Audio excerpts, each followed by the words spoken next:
And here we do see the decks. We've got Mew, we've got Miraidon. No huge surprises here in terms of the decks. These are decks with which we are quite familiar. Yeah, very much so. Mew, it's very much a mainstay, especially at European tournaments, but has been a deck that has never gone below at least tier 1 or tier 2 status. So constantly winning, constantly top-cutting events, and now another top 8 and potentially another win on the line here.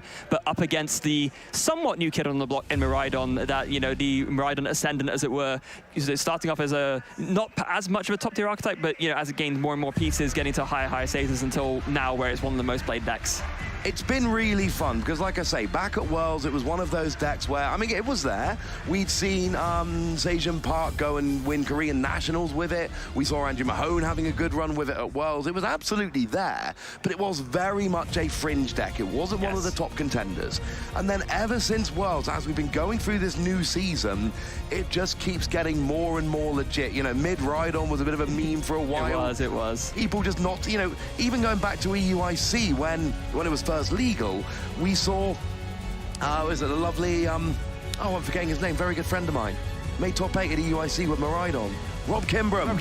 There we go. Sorry, Rob, if you're watching. The lovely Rob Kimbram went and made top 8 with it. And all we were hearing was, high rolled, hit really well off generators. People not taking the deck seriously. And I think as we've been going through the season, Freya, it's really quite clear it is legit. Yeah. The deck has also changed a lot since then, right? When we even talked about this earlier, but when Rob was playing the deck, Miraidon's main way to be played was with the Mew VMAX, of course, that increased the damage of a basic lightning-type Pokemon. But now people have shifted more towards playing it with Flaffy and then instead relying on the Raichu V to get those big one-hit knockouts instead. Yeah, that's the way we go nowadays. It's fast, it's consistent, and, recovering energy with Flaffy, bit more important than trying to boost your damage, because actually, most of the time, you're kind of doing enough. We do see Zapdos from Pokemon Go jumping in there, but that's because the difference between 220 and 230 is very relevant now, KOing stuff like Roaring Moon and Entei, for instance. Yeah, absolutely. So both players are ready now to put out the prize cards. Let's see what both players won't have access to during this game. Oh, a couple of power tablets for Ethan. It's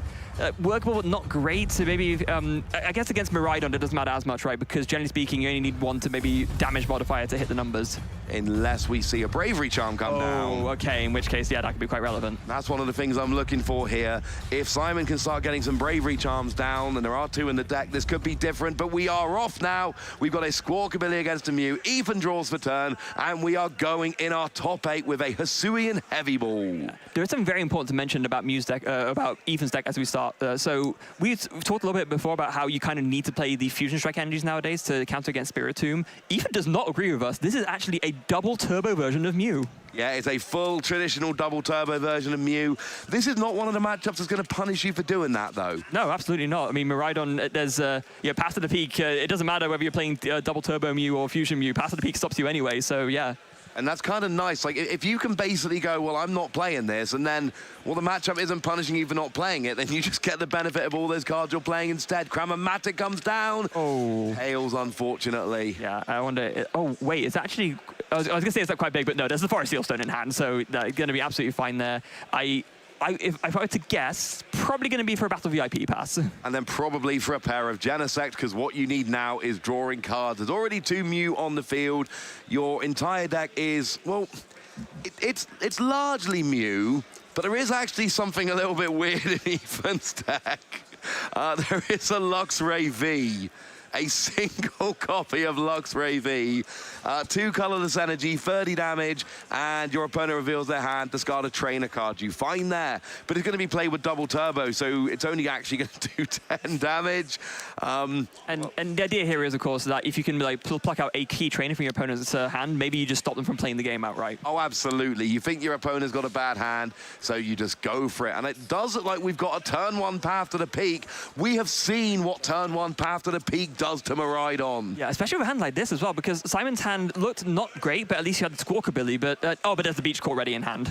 Okay, that's going to be absolutely big, because it's only really turn 1. After turn 1, Path to the Peak is nowhere near as good against Miraidon. No, the idea is you want to put it down early, maybe stop them from setting up entirely, but as long as Simon can just find 1 Miraidon here, he's going to be good to go. Yeah, because Miraidon, well, it gets you all of your lightning Pokemon. So you get your Miraidon getting all of that. Your Squawkabilly you can only use turn 1, gets you a new hand. That is a ridiculous turn 1. If you turn that off, Squawkabilly becomes useless because its ability Squawk and Seize only works on your first turn. Sure, you can start getting your basics as soon as you got access to abilities, but it's a lot less good after turn 1. It really is a turn 1. It's a one-turn thing where it's really super effective.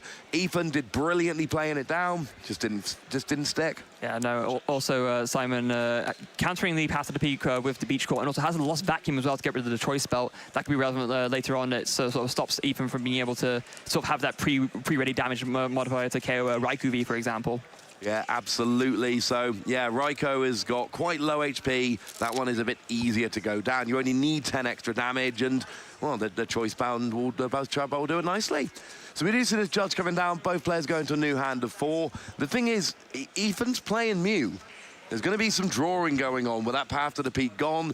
We have seen that Mew decks can be really hurt when a Path to the Peak sticks in play too long, turning off that Fusion Strike system. Yeah, though in this instance, obviously with the judge and Simon countering the Path to the Peak, Ethan's going to have enough, a good amount of draw to like refill his hand.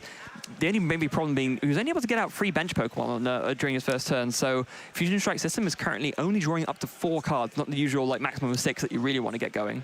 It's not perfect by any stretch, but hopefully you can get another Pokemon or 2, fill out your hand a little bit. You're right, it's not going to be the explosive drawing we've seen in the past, but it's quite easy to get yourself an extra Pokemon or 2, and then all of a sudden your Genesect get a lot more relevant. And you've, you know, out your hand, draw a couple cards. It's going to be all right.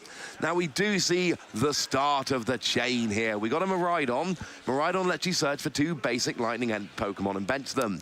What you can do, however, is what Simon is doing here. Make one of your choices Miraidon, and then do it again. Yeah, that is absolutely, there's not a hard once per turn on that tandem unit ability. You can absolutely Miraidon for a Miraidon and then do the same again, and that is exactly what Simon is going to be wanting to do here. So got Mareep down for good measure. Of course, very important, as we saw earlier on, to get those out early so you can start doing the flappy Dynamotors and start really loading up your Pokemon with your spare energy. And it looks like it's going to be 2 Raikou with the second tandem unit. Yeah, I like this. Raikou, of course, becomes much more effective when your opponent fills up their bench, and that is what Mew wants to do. Mew fills up their bench, because, of course, their drawing, you know, the amount of cards they're drawing is dependent on how many Pokemon they have in play. And you can play with 4 or 5 Pokemon in Mew, but it's not as good. You don't draw as many cards. It's just not the done thing. So in a world where your opponent is going to have a full bench, yeah, that's not bad. And actually, those Raikou take down Genesect really quite easily. They really do. And, oh, is that a Forest Seal Stone? It is a Forest Seal Stone. Forest Seal Stone and Squawk and Seize for drawing 6 without discarding anything. That is happy days for Simon right there. Yeah, now the question is, do you high-five if you Squawk and Seize with an empty hand? I'm sure some people do, but not in this instance, clearly. Now, we do see a Generator hit off that. That is obviously your early turn card you're always looking for in Miraidon. Look at the top 5 cards of your deck. Search for some energy. It's a whiff. Oh, with so many energy left in the deck as well, that's a very unlikely miss there. Unfortunate for a miss for Simon, for sure. That is not ideal. I mean, you're not going to hit double energy off all of them. That is not expected, but you'll want to hit 1. Yeah. Now we see the V-Star power being used. That is the Forest Seal Stone. Lets you search any card whatsoever. Do we go for another Generator here and chance it? No, I think so, right? I think you just want to try, because this is the best point to use a Generator when your deck is loaded with energy. You haven't drawn through much of the deck, but you have thinned out some cards. So, yeah, the earlier you can use it, the better. And that is exactly the choice that's come down here from Simon, going after that electric Generator. Really doesn't want another double whiff, because this is when Miraidon starts to go out of control, and not in a good way. If you start whiffing on your electric Generators, if you can't draw them, or you can't hit any energy off them, that is when the deck really starts to splutter. And no such problem here.Uld have even had 3 if the card allowed it. It doesn't. No. But yeah, that's more what you want to see. So yeah, 2 energies. I think as long as one of the Generators hit 2 energies, I think Simon's going to be fine. So hitting 0 off the first one, not ideal, but 2 off the second one, good to go. That's what I was saying. If you hit 1 off each Generator, generally that's going to give you enough to get rolling. So it's an average of 1, not too bad. Now the question is, where do they go? And I like this, straight onto the Raikou there. So if you've got any kind of pivoting option, and there's no manual attachment been made yet, then you will be able to, attack of a Bravery Charm, and this is what we were saying. With 2 Power Tablet prize, that Bravery Charm gets so much more powerful. Yeah, and of course, but I mean, it's another thing as well with Ethan going with Simon. Yeah, Ethan going first. Simon can actually just attack on the first turn. So just attach there onto the bench Raikou. Then there's enough bench Pokemon to KO this Mew. It only has 180 HP, so 5 on one side, 3 on the other is enough with the Lightning Rondo. Absolutely. So there we go. We got the KO on the Mew, go up by 2 prizes. And this is the power of Miraidon here. Just these early game attacks. And yeah, you're going up 2 prizes before much has happened at all. Very good draw there from Ethan, as it does draw the Mew VMAX for turn, finds a Box of Disaster and a Power Tablet, so already got one of the damage modifiers needed for the KO, and then just going to follow up straight away with a Judge. Yeah, Judge is always a very nice one there to just, basically hurt your opponent. I mean, we've seen Path Judge a lot. Path Judge is just mean. Give your opponent a low hand while turning off their abilities. But it's kind of weird. Both these players are kind of playing the disruption game. They're both playing Judge in their deck. They're both playing Path in their deck. They're both playing Iono in their deck. So they're both kind of almost copying each other's homework here. Yeah, a little bit. I think the one thing that in Ethan's favor is that Ethan's playing a lot more sort of ways to get rid of his own path to the peak. So the idea being, you have the abilities locked on your opponent's turn, but then on your own turn, you have the abilities back online. And finds the second Power Tablet as well. Okay, when there's 2 Power Tablet prized, finding both of the other ones, that is amazing. And didn't even use Forest Seal Stone, because use that back on turn 1. Yeah, absolutely. And that's wonderful. Yeah, interesting choice there from Ethan. Could have maybe gone for a Chromatic, but decided no, I'd rather thin the rest of my hand out and just use this Ultra Ball to grab another Genesect. And this way, now you're drawing up to 5. Yeah, I'm just double checking the maths on that. I believe it is exactly 250 on both sides. Mew's doing 250, Raikou's got 250. So I believe that means we are exactly at the number here with those 2, and it needed to be 2 Power Tablet. Of course, Choice Belt would have done it, but no such luck here. So yeah, this is a great start. And now we've got 5 Pokemon out. We're drawing with Fusion Strike system. I'm liking this, Freya. And there's another Mew VMAX ready to go, and a Path to the Peak for good measure. So a absolutely phenomenal set of draws here from Ethan. He's finding exactly what he needs from these Fusion Strike systems. Yeah, Path to the Peak is much less effective at this point in the game. It will turn off the fleet-footed on the bench Raikou, which is nice. But that is about it at this stage. I suppose you could go and get an extra lightning Pokemon with Miraidon, so you're certainly getting some utility out of it. It's not as good as it would have been turn 1 had it stuck, but it's still going to be quite nice to pop it down, hurt your opponent, because, I mean, what does Ethan really need now? Like, keep drawing double turbo. Yeah, I guess at this point it is true. Another Fusion Strike system after benching the Mew, finding even more sort of boss's orders from next turn could be really, really great. And actually, very importantly, the double turbo energy, so you can actually attack. I mean, that always helps. Being able to attack is generally a good thing. So we do see that Path to the Peak coming down here. Now we see the KO.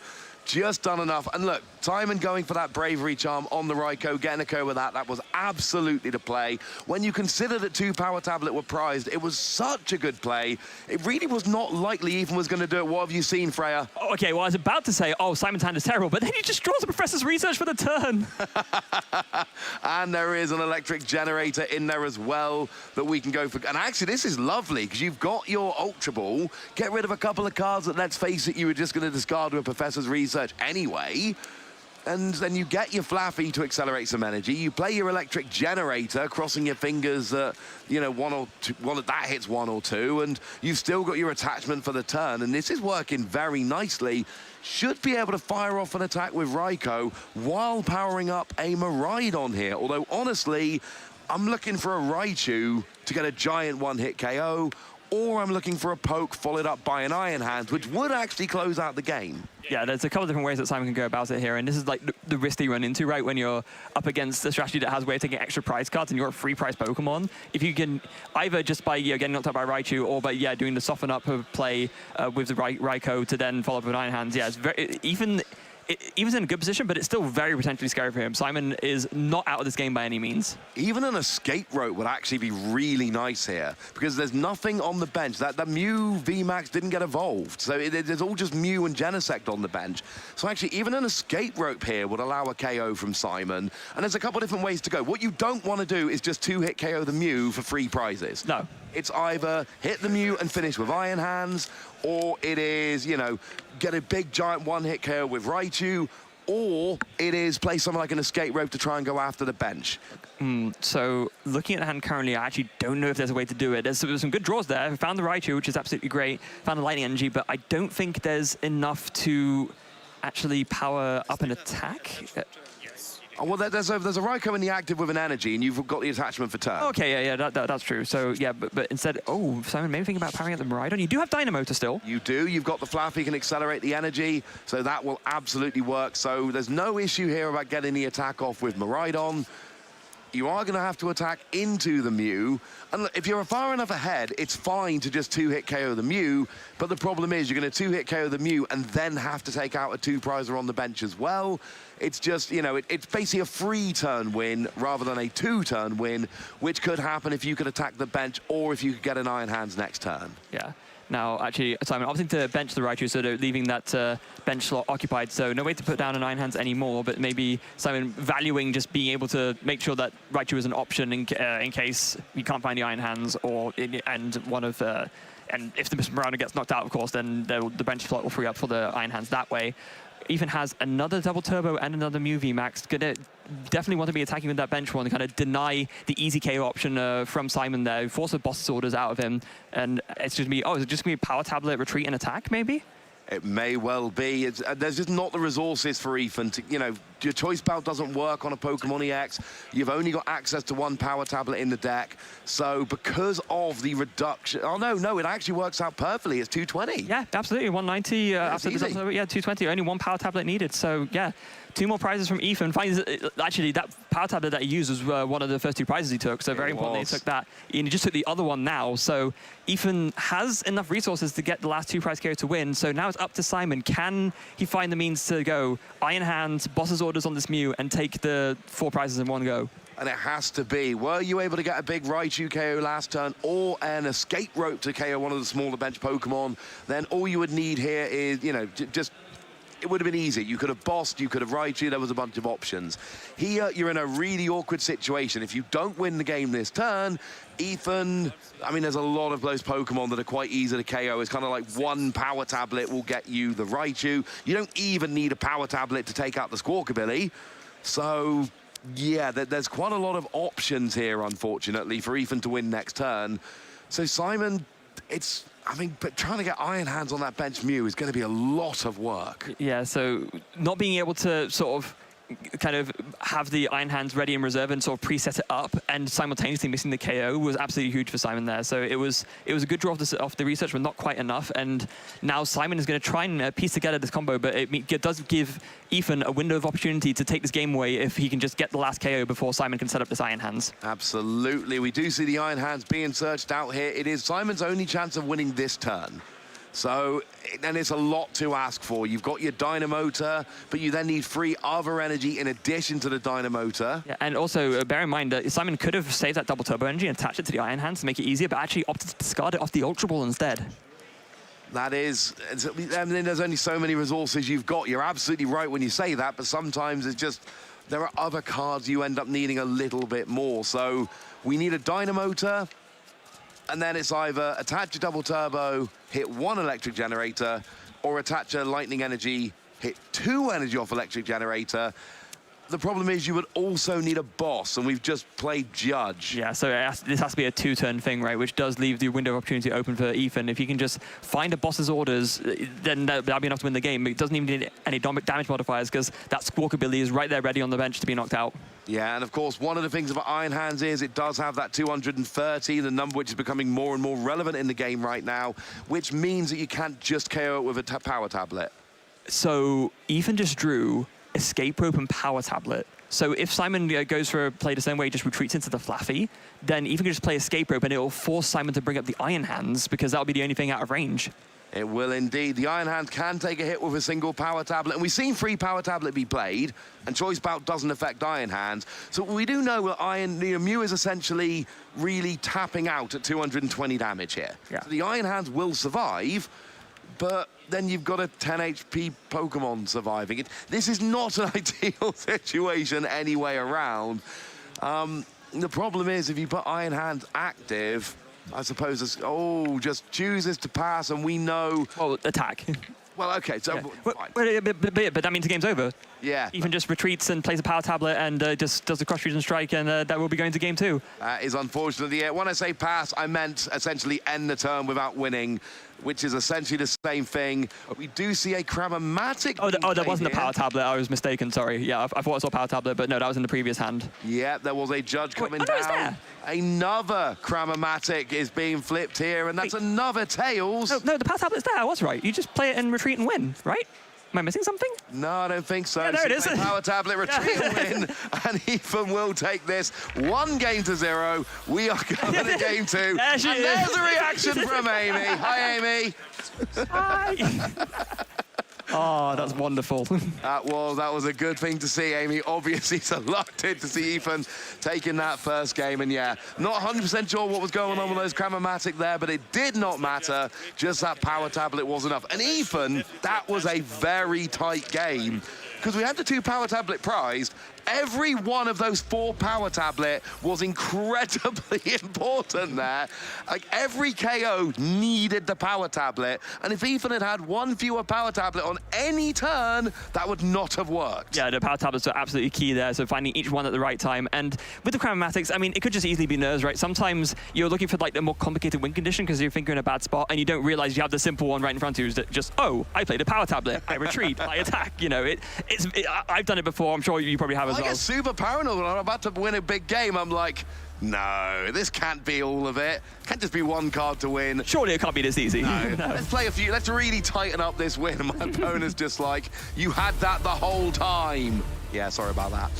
Yeah, and for your opponent, right, it's sometimes you feel really bad because you think, oh, we just like, were you just slow rolling it? But then sometimes it's just generally, oh, I did not realize I had this. Yeah. Want to make sure you get the win. This is a high pressure situation. This is top 8 of a regional. There's almost 1,000 masters playing in this regional, and you know this top 8 game is very, very big. So we've got Ethan playing Mew, one game up to 0 against Simon with that Miraidon deck, and we kind of saw what was going on. Simon had chances, but that first game was a case of Ethan just having what he needed to get those KOs, while Simon didn't have quite enough of the big Raichu KO. Wasn't able to get the Iron Hand established, just a little bit short. Yeah, just a little bit short, and that really was the key turn, right? The turn where it was just softening up with the Raichu rather than, you know, getting a big KO with the Raichu or, you know, setting up something with the Iron Hand. It just wasn't quite enough to get Simon over the finish line, and Ethan just had the tablets every single time. Yeah, and that's the thing. Oftentimes you're going to play against Mew and you're going to be like, oh, they had everything they needed. Like, yeah, have you seen how many cards they draw? Well, we know there was a path to the peak in play for a lot that last game, so that does change it quite a bit. But this is one of the reasons why Mew is such a good archetype. You've got Genesec's Fusion Strike system.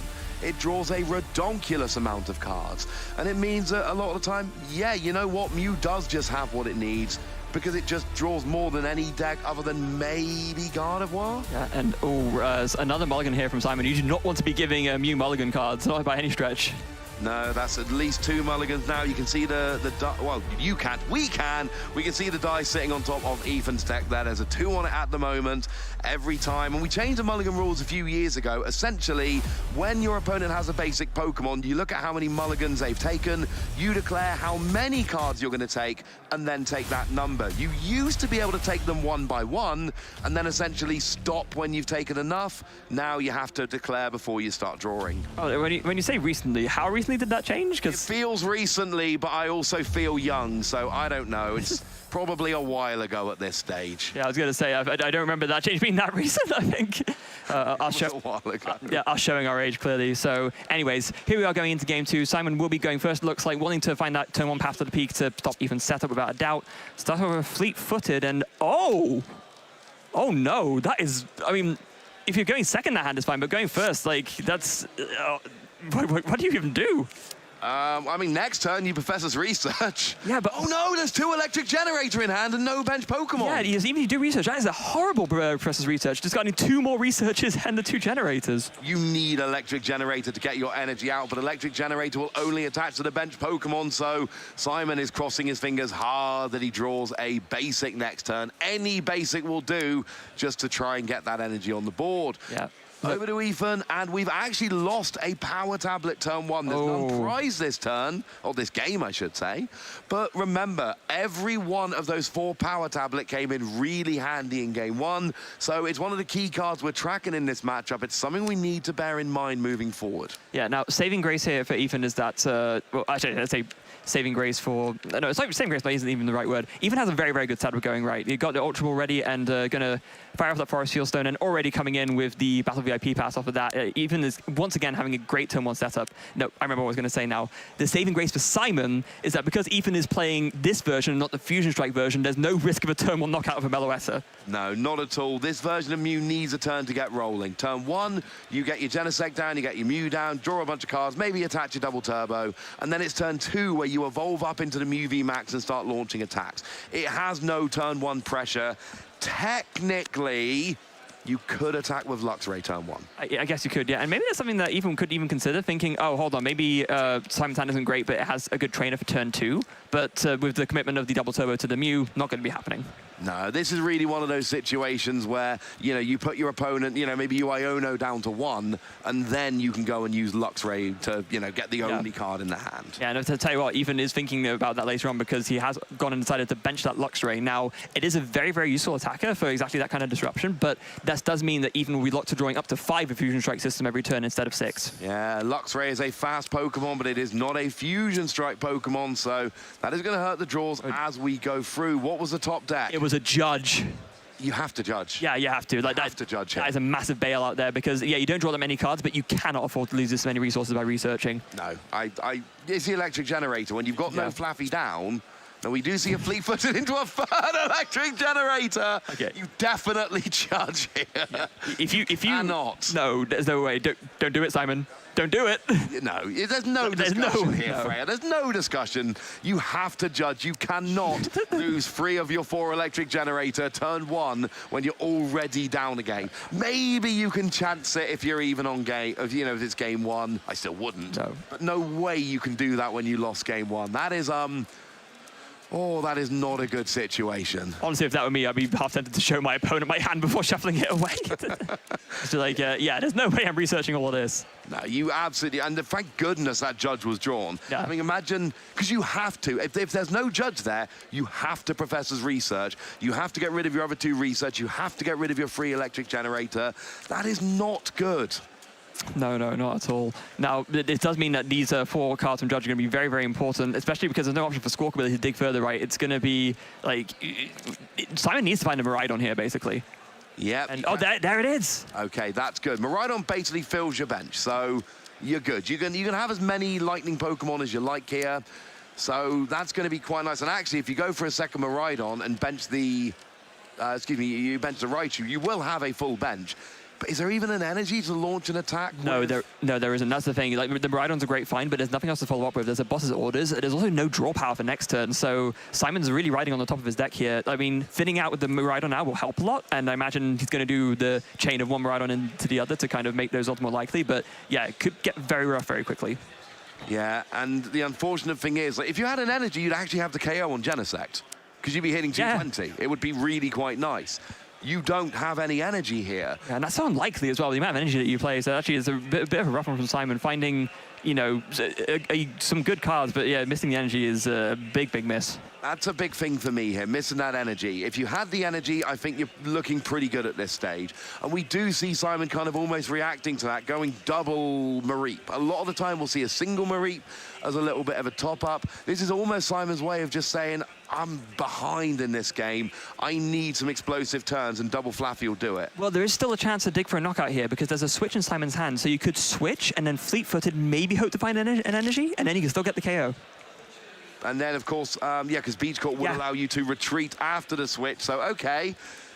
Yeah, and to be honest, there's a lot of energy in the deck. Yeah, exactly. So there's 13 energy in the deck. Bring it down to, well, there's 2 prize, 1 on the active. So there's 10 energy in that deck right now. Yeah, it's 100% worth going for. So it's, unless Simon disagrees. I mean, it's I know it's a small marginal, but I mean, it's the difference between taking 2 prizes and not, right? So, well, I guess you could do it this way around. So yeah, retreat first, and then fleet-footed. Do you find an energy? Yeah. Oh, that's no! a vacuum. Oh, I made my call. I called it wrong. That is not what you want to see. Simon is not having the luck of the draw in this game, so it is just going to be a pass here. Not an exciting pass. It's just going to be a regular, ordinary, everyday, run-of-the-mill pass, and this is not what you're looking for. And next turn, Ethan's going to start firing off some attacks. Yeah, and he's actually debating the switch now because he's thinking, hold on, if I can't take a knockout this turn, I want to at least make it harder for my opponent to do so. So if I switch back into this Raikou with the Bravery Charm, yeah, I'm burning a switch, but it means that I'm forcing my opponent to work harder for the 2 prizes. Yeah, it forces a double... No, that. Just into a Murray. I actually really like this. Yeah, this is actually better. It kind of ruins your opponent's prize map a bit. It means that in order to win the game, they've either still got to KO free 2 prizes, or at some point they've got to gust up your Flaffies. There's another reason to go for the double Mareep that we saw a moment ago, and now we see the Genesect starting to draw with a box of disaster attached. Yeah, that's actually really, really good stuff. Oh, there's a grabber, so not a card we've seen very frequently, but yeah, going to be able to put that Raichu back to the bottom of the deck.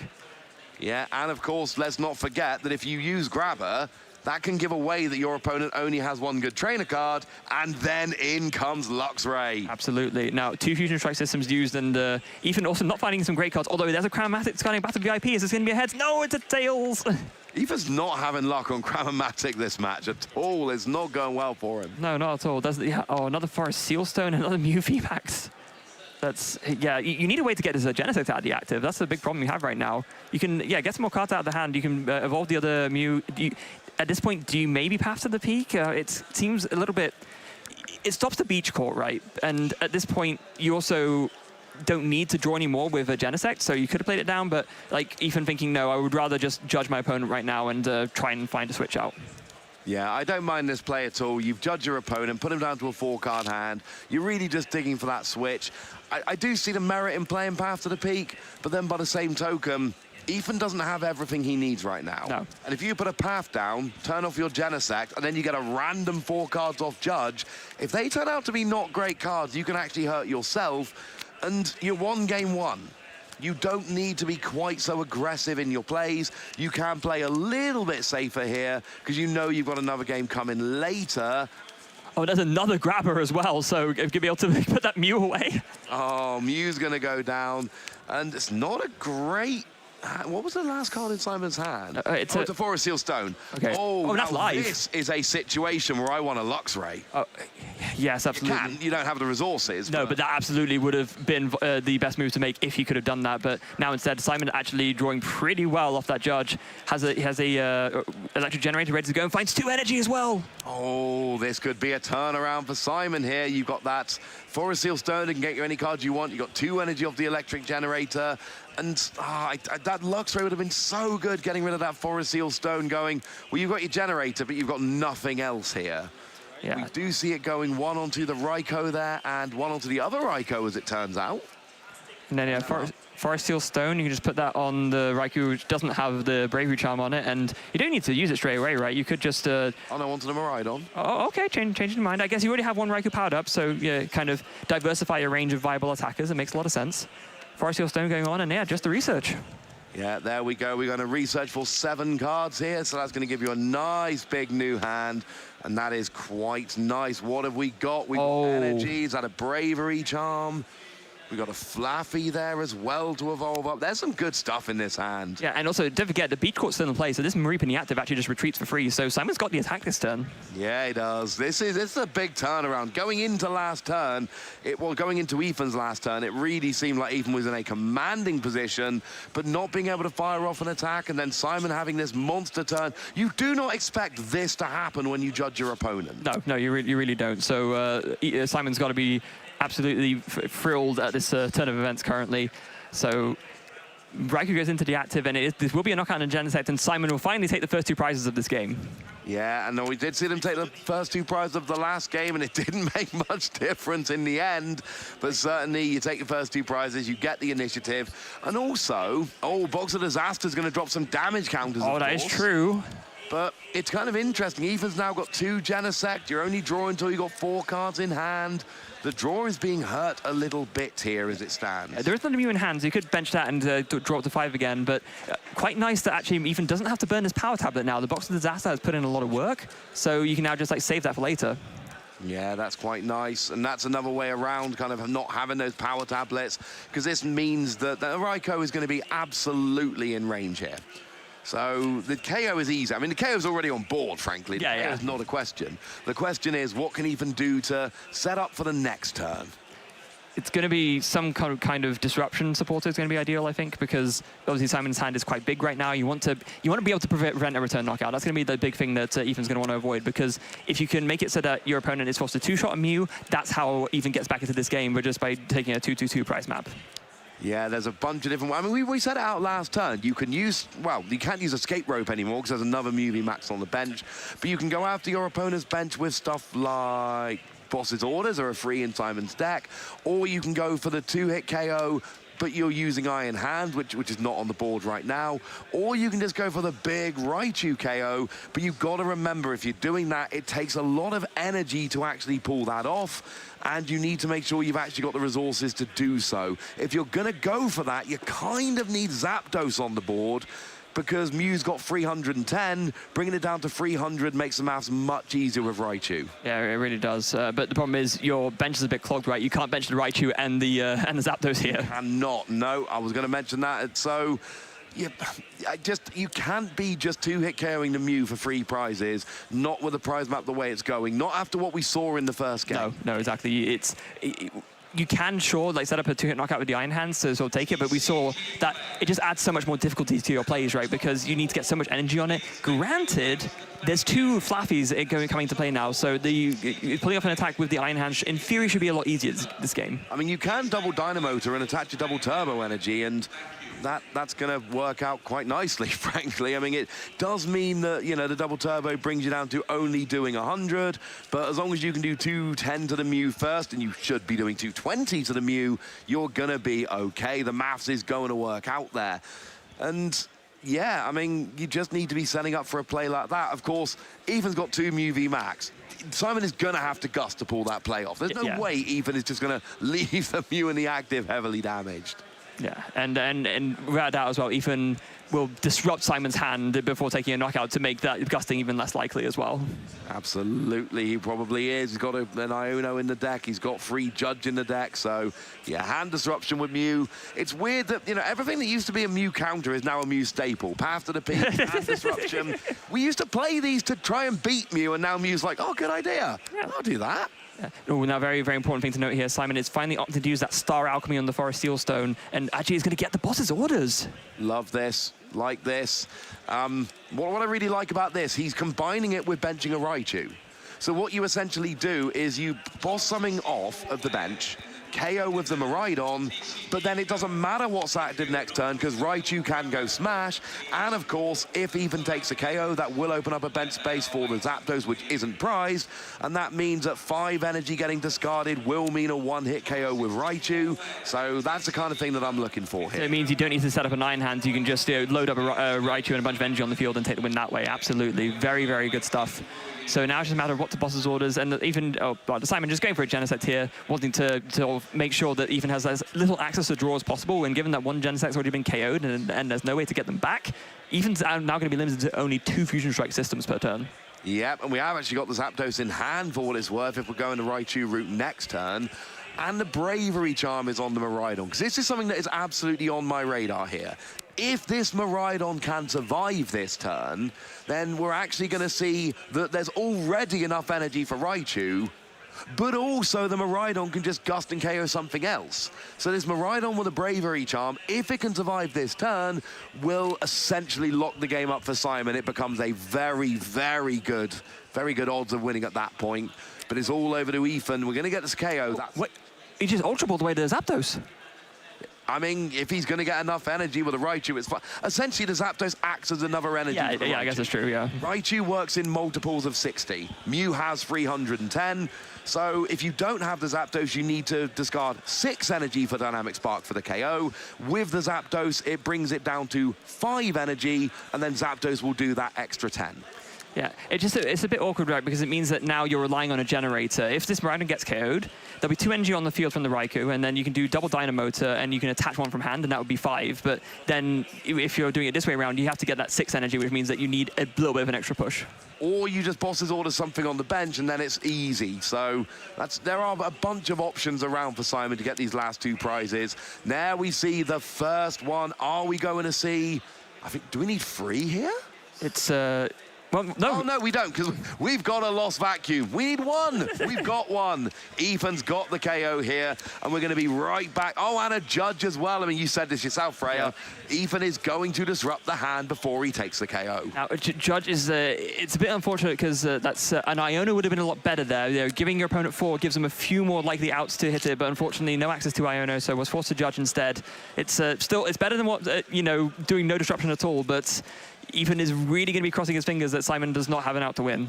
I also kind of want to get a path to the peak if I'm Ethan here. Oh, without a doubt. Because, I mean, firstly, it's nice to turn off abilities, but with Beach Court in play, you do actually get an extra card because you just put the Raikou active. Regardless of whether you want to attack with it or not, you draw with fleet-footed and you've got the guaranteed retreat. Right. Oh, look at that energy path to the peak. It's not ideal. It's not, and even now looking at it, oh, look at Amy's reaction. Oh, loving that we got the Amy cam for this game. So, I mean, the KO for Ethan isn't the issue here. It is what's going to happen next turn. And it literally is. I mean, it's, you know, to use a football expression, we're in Europe after all, next goal wins. Next KO is going to end up winning this match. And Ethan doesn't really need anything. What have you seen? Big Grandmatic here. That is a heads. Oh, that is a heads. I mean, path to the peak would be fun here, just to try and just shut. And now, did Ethan play the grabber? Yeah. So he knows how terrible Simon's hand is. Yeah, exactly. So now... so yeah, there's no reason to grab the path to the peak. Yeah, well, I mean, it's still you're still cutting off the draw from the Raikou here, which is what I'm particularly liking. But and also, sort of, you don't want to give your opponent the flexibility of the beach court unless there's already a path in Ethan's hand. Maybe maybe we could have missed. I couldn't tell you off the top of my head here. No. What did he get off the Chronomatic? I didn't see. It was the boss's orders. I mean, I like that as well, because then you got the kind of guaranteed win next turn. So, Simon's on a 1-turn clock. It's simple as that. Either Simon gets a KO this turn, or he loses. Big draw, and it's an electric generator. That could also do the trick. No, it couldn't. You can only get to 5 energy, even if you hit 2 energy off the generator. No, we have 2 Dynamotors. Oh, and the Dynamo. Oh, you got loads of energy.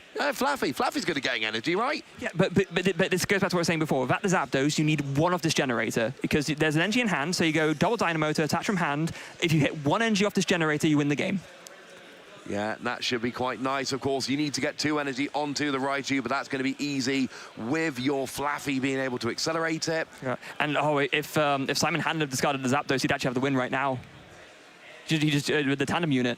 Yeah, the tandem unit just goes and gets the Zapdos. You got 2 energy out, 2 with a Dynamotor, attach for turn, and then you can just retreat and do 310 exactly with Raichu there. I think, if I was seeing Simon's deck correctly, there's 2 lightning energies left in the deck.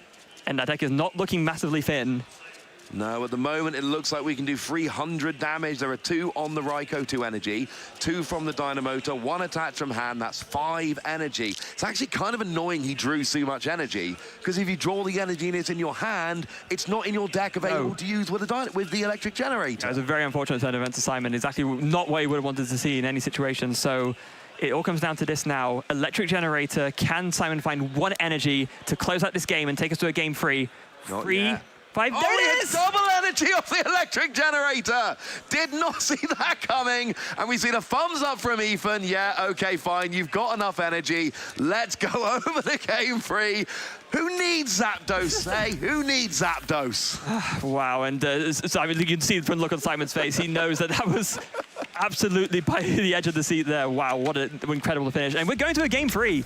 Oh, I want a game 3 here, Freya. I want a game 3. Game 1 and game 2 were fun. I'm well up for a game 3 for this one. This is, I mean, community vote. Thank you. You've done us a solid here. You know, we're at your mercy. You're telling us which game we get to commentate here, and you've gone and picked the right one. The lovely crew picked us the right set. It's December. It's the festive season. We get the winter set. That's a win. And now we get a great top 8. That's a win as well. So, I mean, this is my favorite kind of best of 3, Freya. we've already seen Ethan win a game, and we've seen Ethan's plan. This is how Ethan wins. And then in game 2, we saw Simon win a game, and this is how Simon wins. We didn't see these weird, cheeky wins. We've seen one example of each deck doing what each deck does. So now we get to go to game 3 and see which can, you know, do their plan the best. Yeah, absolutely. And now, of course, Ethan will be going first again. And what I'd be curious to see is, can Ethan get a turn 1 path that sticks? I mean, that would be huge. Turning off the Squawk ability, turning off the Miraidon ability, you know, both of those turn 1 absolutely would be big. So, yeah, that, you know, turn 1 path to the peak, getting set up, that is huge. Simon's taken the first KO both games, even game 2 where it was not looking great. And that's the thing, Simon did not have the best luck in game 2, and yet still managed to pull it off. Yeah, and a really impressive recovery as well. Even perhaps making it a little bit more, harder for himself and having the unfortunate draws with the judge at the end, drawing a bunch of energy, but still finding 2 off the electric generator. That was nice. Oh, we got a reversal from game 2. It's Ethan who is mulliganing now. Oh, okay. So he is going to be giving Simon an extra card here, at least 1 extra card, assuming Simon wants to take it and it's turn 1, you want to get set up. Yeah, taking the extra card. An interesting decision here between, so you can either start with the Raikou or with the Raichu. I mean, Raikou obviously gives you the extra draw the fleet-footed, but no, looks like an opt to start with the Raichu here. I want to put the Raikou down. Oh, no, we did put the Raichu down. I like the Raikou personally. I like the fleet-footed. And also, we've seen in the past 2 games, Simon loves attacking with the Raikou in the early game.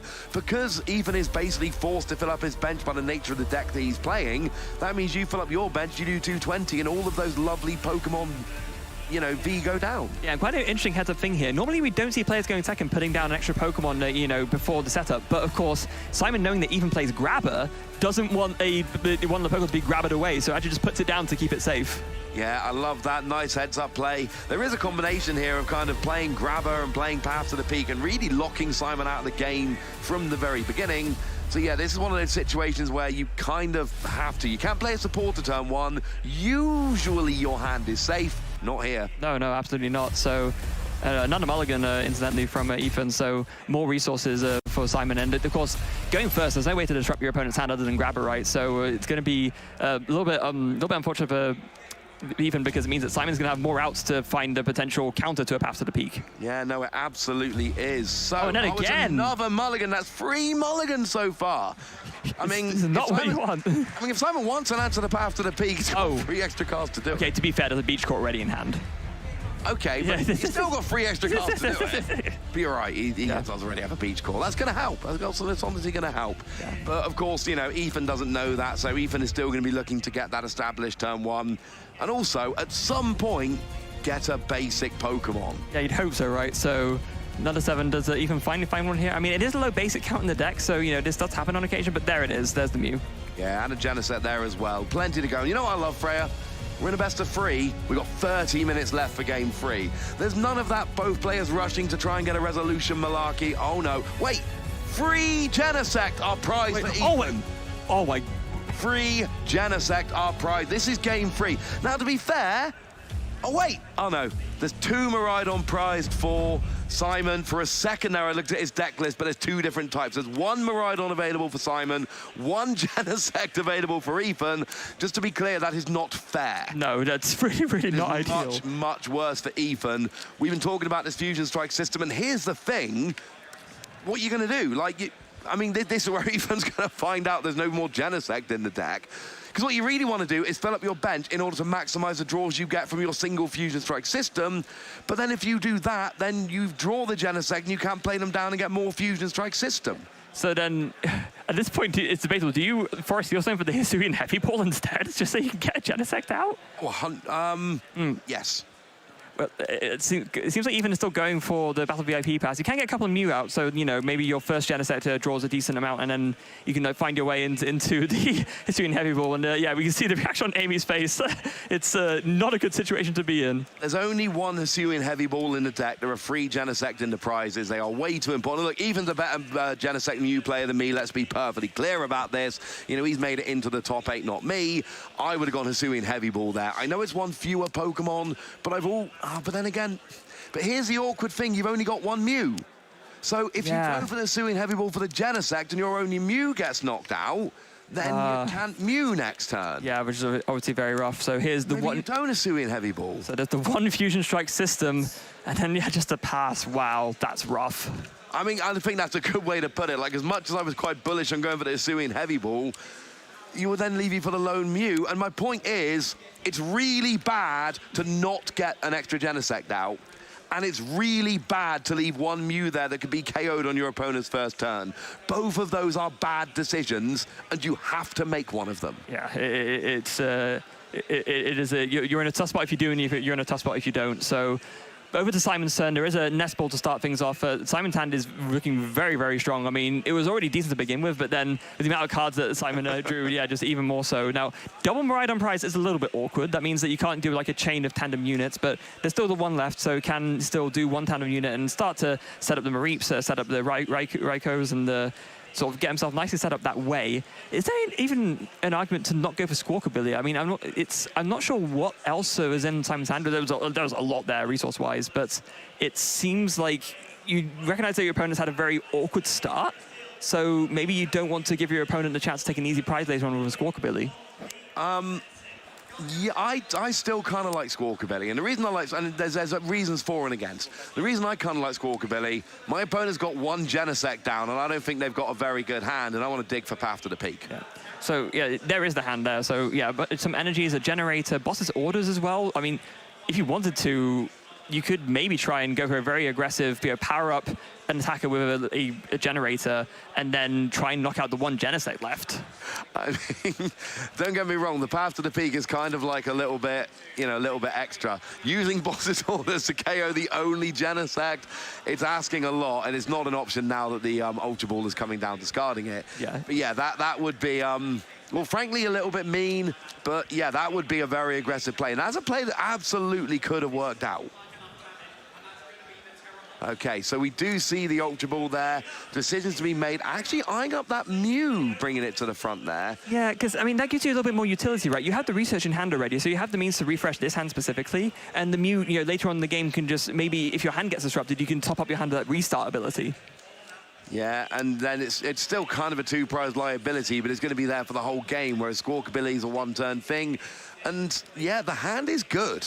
And if you've got a good hand and you don't need a huge amount of stuff, maybe having Mew there as a utility for the game is a better option in the end. I tend to just Squawkabilly all the time because I like seeing extra cards. It is not always the right play. No, it's not. It's there when you need it, but not just because you have it doesn't mean you need to use it. And that's something very important to remember when it comes to like these kinds of early game setup cards. So electric generator, finds 2 energy already. Already, actually have free energy off of that. That's amazing. So we could see a Miraidon KO this turn. And in terms of the maths, what we got, so you don't actually need the Miraidon. You can do it with a Raikou here. With free bench from Ethan, assuming Simon fills his bench, then that would be exactly 180 damage. So yeah, that would get the Mew. Yeah, so that's absolutely what's going to happen here. And yeah, you got to assume that you can also put the Bravery Charm on the Raikou as well to make it extra harder for Ethan to take a knockout, especially given that one of the power tablets got burned just to draw more with the Genesect just now. Oh, I think that's an absolutely fantastic play. Again, we know that it takes 2 of the power tablets to get the KO. Even with a Lost Vacuum, you still actually have to have 1 power tablet. So that works nicely. We do actually get do we get draw with Mew? I mean, you can do, yeah. There's only 2 cards in hand, right? So you can do restart for 1. It was touching the Mew, but then he changed his mind for a second. I think he's going to manually attach to the active Raikou and then draw 2 with the Mew, which I like very much indeed. Yeah, there we go. Restart and drawing, Squawkabilly and Lightning Energy. But that's fine, right? You don't need Squawkabilly anymore. Just, yeah, discard it.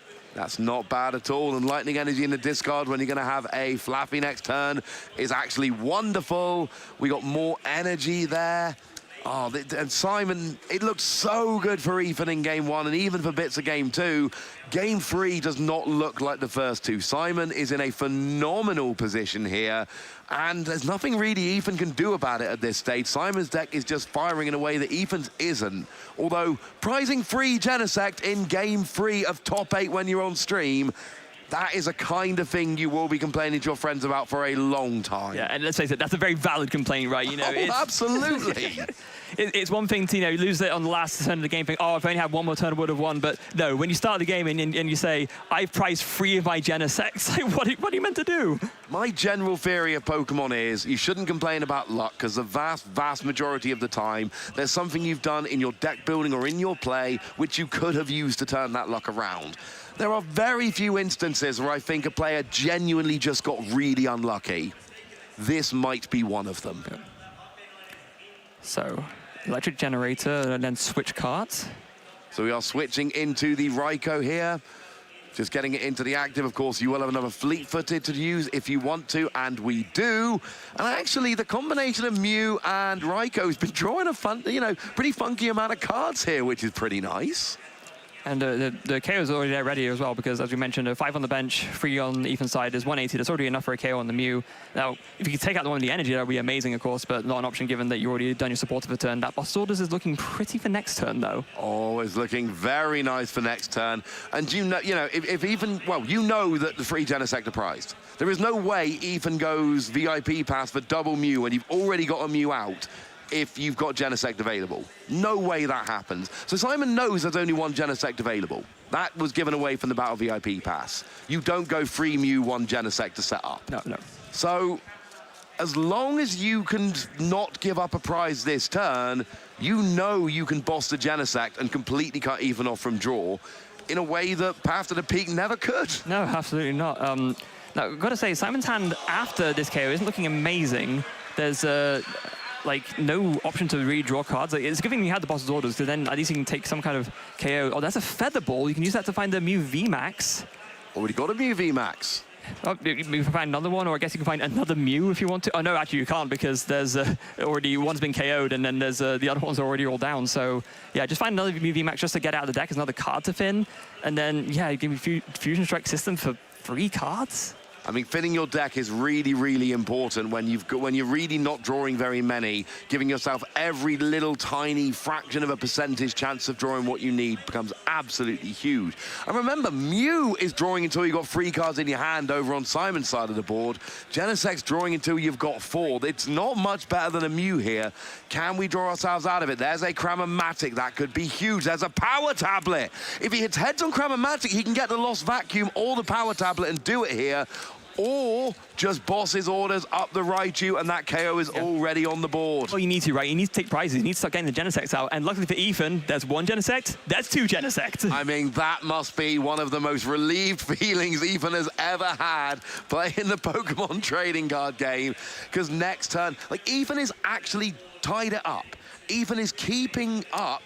And now he's going to have access to his Genesect. And I love what Ethan's done here, because there are 2 bench spaces available. Ethan has played this beautifully, hoping the Genesect are coming out, and they are. Yeah, and also it's a very important draw for turn there. Simon actually drew into an Iono. Oh, nice. Oh, I've just realized quite how good that is. Exactly, like that was actually a key draw there, because before that, I mean, there wasn't that much going on in the hand. There was a boss's orders and, you know, a couple of energy and a Mareep. But now with this, maybe, you know, Simon's thinking, hold on, there's no Genesects coming down. Chances are maybe there's a few coming off the prizes. Maybe I should consider doing an Iono here. Well, like I say, the Battle VIP pass gave away to Simon that they were all prized. So you know there's a decent chance Ethan got 1. So putting it to the bottom of their deck so they've got to search for it, they cannot draw into it. Oh, I like that play very much indeed. Yeah. So it is a tough decision though, because you're running on speculation, right? You're kind of trying to think through like what actually happened here. Like if I play back the last few turns from Ethan's side, if I had like a bird's eye view as to what's going on with him, like how do I actually carry this forward? And interestingly enough, Simon went with the tandem unit, but opted not to get anything. Maybe just looking at his deck, figuring out what's there, thinking he doesn't need anything. It really depends what you're going to be attacking with here. If you can attack with a, you know, Miraidon, or if you're going to go into the Genesect or Mew, I mean, there's already 7 bench Pokemon. So you're only actually hitting 160, though. Oh, yeah, that's a bit rough. I mean, really agonizing of a decision here. Oh, because you've got a flat Mareep in hand you're about to play down. That's why. Yeah, I guess so. But there was obviously a sort of a agony in Simon's mind about whether it's worth benching something else. Maybe thinking about that Raichu again. We saw that was the absolute, the clutch attacker to finish off maybe even in game 2. So maybe thinking, do I really want to commit this bench slot to another Mareep? But deciding to go for it. And Yeah, now debate on whether to attach the energy and maybe thinking about just a boss's orders, just a KO on the Mew. Yeah. No, I don't mind this at all. Bringing up the Mew, getting yourself an extra couple of prizes, getting it down to... Oh, it's getting it down to only 2 prizes remaining and really making Ethan work to stay into this game. Let's be clear, right? Ethan got the Genesect off the prizes, and that's lovely, but it's still... Hopefully next turn it can work out. Simon's deck is running hot now. Yeah, it is. And Simon's running hot and being able to put himself in a very leading position without working with much in hand. I mean, he's going to thin out this hand now even more by attaching manually to this Miraidon. So got another attacker ready to go. It'd be interesting to see what he actually opts to attack with this turn. I would go for the restart, of course, as well, just to top up the hand a little bit more. There's a Forest Seal Stone. Oh, actually, that's a really, really big find. He's not fired it off yet, so you can just put that on a... Oh, wait, there's one on the Riker already. Never mind. It's all right. It's nice to see the KO coming in on the Mew. And of course, we've seen that Psychic Leap used so many times in the past. You need a Mew V on the bench in order to be able to do it. Well, this is taking a Mew V off of the bench. This is going to be kind of awkward. It's taking one of those plays away from Ethan here. Simon is going to be 2-hit KO in a Mew VMAX. This makes it a lot easier for him. Yeah, there's another electric generator fighting. Only 1 energy off that one this time, but still a very good pickup. Can just commit that to the Raikou V, have more attackers ready to go. And of course, the more energies you load up now, the easier time you'll have later in terms of being able to load up a Raikou V to take the last knockout to win. I mean, as it stands at the moment, Simon needs boss next turn for the win. It really is as simple as that. He's got the KO here with the Raikou. He's got a Miraidon, which is literally just ready to attack as it stands at the moment. So there's no real issue here at all. It's a case of you KO the Mew, you're down to 2 prizes, you've got an attacker, literally boss's orders next turn will win the game. But you want to keep your options open, right? Because, absolutely. Yeah, because boss's orders will win the game, but then if you can also have the option of building up a Raikou to win, then that's just another option for a win condition that you have. So you want to keep your options as open as you possibly can.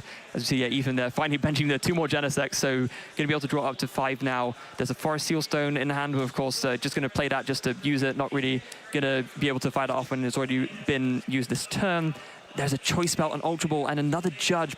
Really, this is the turn that Ethan wants to see Iono. Yeah, and Iono here would be huge, putting Simon down to 2 cards in hand. We're not actually there with a KO yet because there is a Bravery Charm on the Raikou, so you will need 1 more modifier. There's a Cramomatic. Oh, but it's a Tails! That would have got the modifier, or indeed the Lost Vacuum, though, that's fine. That is very, very big. Yeah, Hisuian Heavy Ball as well can get the last Genesect. Oh, that is going to make a big difference in the drawing here. So we do see the Lost Vacuum coming down, getting that escape rope into the Lost Zone.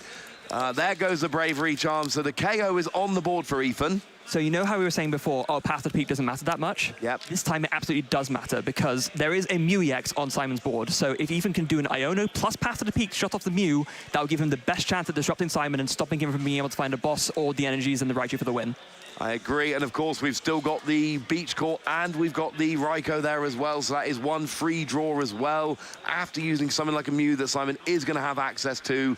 So the combination of Beach Court and Raikou there absolutely working. And oh look, that Genesect is, oh, it's on the bench now. Who could possibly have seen that coming?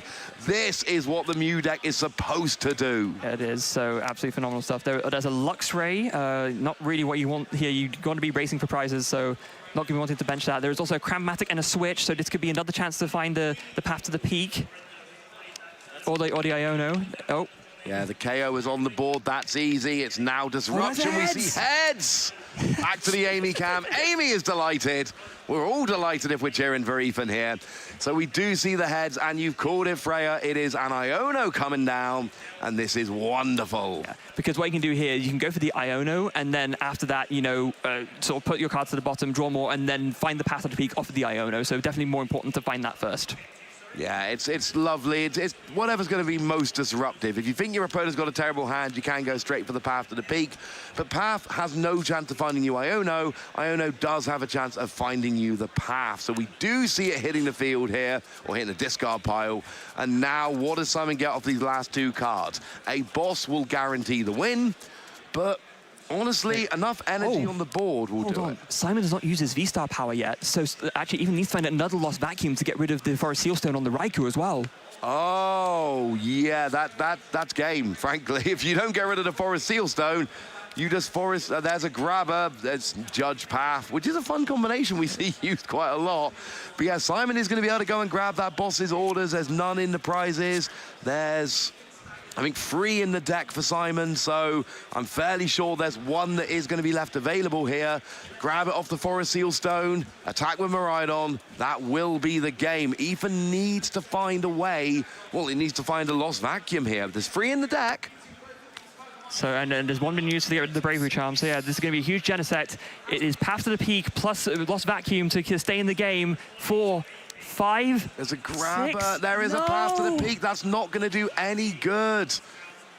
And it is worth remembering here that Path to the Peak turns off abilities of the Pokemon, but that does not stop Forest Seal Stone, because that is an ability that can be used by the Pokemon, not an ability of the Pokemon. That is a very important distinction. Yes, it is. This should be pretty simple here. It should just be use your V-Star power, go and grab a boss's orders, grab a Genesect off the bench, you free retreat the Mew into the Miraidon, and then you move on into top 4. Does Simon not see it? Wait, how many bosses does Simon... Oh, wait, how many bosses does Simon play? He plays 3. He plays 3. Okay, so there's 1 left in the deck. Unless, I mean, I think I saw 2 in there, right? There is a V-Star power coming down. Is there a boss's orders left in the deck? I think sure there is. Yeah. There is a boss's orders left in the deck. This is going to close it out. Ethan extends a hand, and Simon is moving forward to the top 4 of the Stuttgart Regional Championships. Turns out Miraidon is pretty good. Yeah,